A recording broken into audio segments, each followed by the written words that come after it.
కోసం మా అమరావతి గళం ఛానల్ని సబ్స్క్రైబ్ చేసుకొని బెల్ ఐకాన్ నొక్కండి.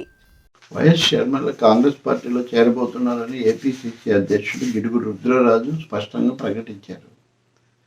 బహుశా పదవులు ఇవ్వడం అధ్యక్షులను చేయడం జరుగుతుందో జరగదో ఇంకా సందేహమే, అది ఇంకా చర్చలు అంటున్నారు.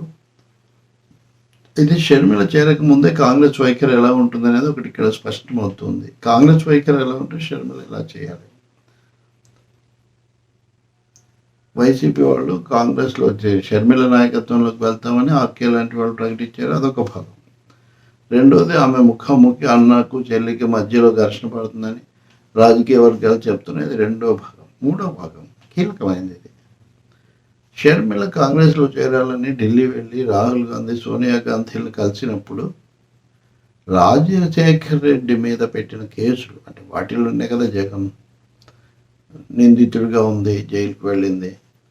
సో రాజశేఖర రెడ్డి మీద కేసులు పెట్టిన కాంగ్రెస్తో నువ్వు ఎలా కలుస్తావు అన్నది సజ్జల రామకృష్ణారెడ్డి లాంటి వాళ్ళు వేసిన పరోక్ష ప్రశ్న.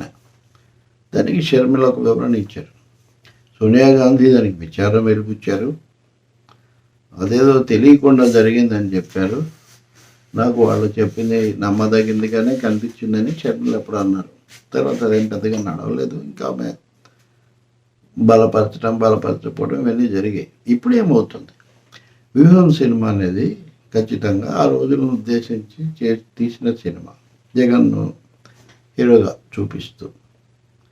దాని మీద లోకేష్ చేసిన కేసు, తెలంగాణ హైకోర్టు ఇచ్చిన తీర్పు, సరే ఆదేశాలు అవి ఉన్నాయి మనకు తెలుసు. కానీ కాంగ్రెస్ నాయకుడు కూడా, మీసాల రాజేశ్వరరావు కూడా ఒక కేసు వేశాడు. ఏమని, కాంగ్రెస్ హైకమాండ్ తనకు అన్యాయం చేసినట్టు, దాని మీద జగన్ చాలా పోరాడినట్టు ఈ సినిమా తీశారు. ఇది అంత తప్పు. కాంగ్రెస్ని ఈ విధంగా అప్రతిష్ట పాలు చేసి దాన్ని తప్పుగా చూపించడం బాగాలేదు. కాబట్టి ఈ సినిమా విడుదల కానియకూడదని ఆంధ్రప్రదేశ్ హైకోర్టులో కేసు వేసాడు, విజయవాడలో. అంటే ఇప్పుడు ఏమైంది, షర్మిల చెప్పిన వాదనకు పూర్తి భిన్నమైన కేసు ఇది. ఇది ఒక విధంగా అన్ని వైపుల నుంచి జగన్ మీద వచ్చిన విమర్శకు అనుగుణమైంది. మరి ఇప్పుడు ఆమె తన మాటలు ఎలా సర్దుకుంటారు, అసలు దీన్ని ఇగ్నోర్ చేస్తారా, వాటిలో రాజశేఖర రెడ్డి విషయంలో నాకు చెప్పారని అంతవరకే పరిమితం అవుతారా, లేకపోతే ఈ కేసు వెనక్కు తీసుకుంటారా? తీసుకోవడం జరుగుతుందని నేను అనుకోను. కాంగ్రెస్ పార్టీ అన్ని విధాల జగన్ మీద ఫోకస్ పెడుతుంది.